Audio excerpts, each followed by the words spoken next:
شادی کو مضبوط کرنے والے کون سے ایسے عناصر ہیں جس سے شادی جو ہے اس کا رشتہ مضبوط ہو؟ شادی کو یہ سمجھنے کی ضرورت ہے کہ اس کو ضرورت کیوں بنایا گیا.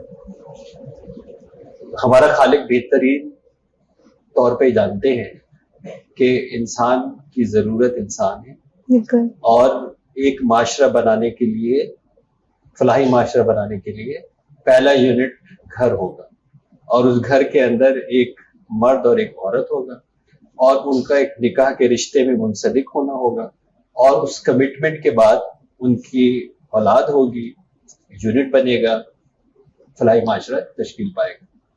اسی لیے یہ کام رب تعالیٰ نے خود کیا، یعنی اس نے مرد کو پیدا کیا، بالکل اس نے عورت کو پیدا کیا، پھر اس نے خود ان کو رشتے کے اندر منسلک کیا، اور اس کے بعد اس دنیا میں ان کا سفر شروع ہوا.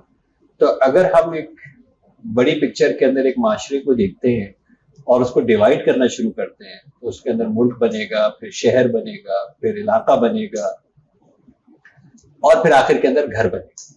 یعنی جو یونٹ ہے، جو بیسک یونٹ ہے، وہ گھر ہے، اور اس گھر کی بنیاد میاں اور بیوی. تو شادی کا مطلب یہ ہے کہ ہم اگر اس ایک بڑی اسکیم کے لیے اس دنیا میں جب تک ہم یہاں پہ رہیں گے، اس بڑی اسکیم میں رہنے کے لیے، ایک فلاحی معاشرے میں رہنے کے لیے، ہمیں اس نکاح کے رشتے کے ساتھ ایک گھر کو بہتر بنانا ہوگا. گھر بہترین ہوگا تو معاشرہ بہترین ہوگا. اگر گھر فساد میں ہوگا تو ممکن ہی نہیں ہے کہ معاشرہ جو ہے وہ ایک فلاحی معاشرہ کہلا سکے. تو یہ جب طے ہو گیا کہ آپ کی فلاحی معاشرہ بن نہیں سکتا جب تک اچھا گھر نہیں بن سکتا، تو پھر میاں بیوی کے اس رشتے کے ساتھ گائیڈ لائنس ہوں گے، پھر حقوق اور فرائض ہوں گے، مقام ہوں گے.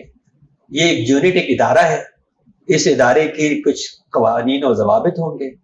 اس کا کوئی نہ کوئی چلانے والا ہوگا، کوئی نہ کوئی اس کا لیڈر ہوگا.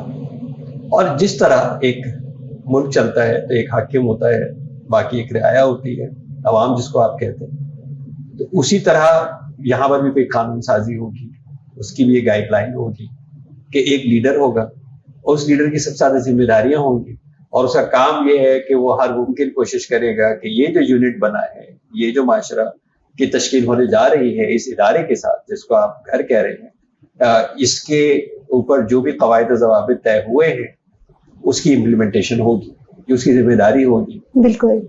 اور اسی طرح جو ہے وہ پھر یہ معاشرہ آگے بڑھے گا. تو شادی کے لیے یہ ضروری ہے کہ میاں بیوی کا ہونا، قواعد و ضوابط کا ہونا، گھر کو بہترین یونٹ بنانا، اور پھر اس کے بعد اس کا معاشرے میں کیا کردار ہوگا، اس بنیاد کے اوپر شادی کی جاتی ہے. بالکل ایسے ہی ہے.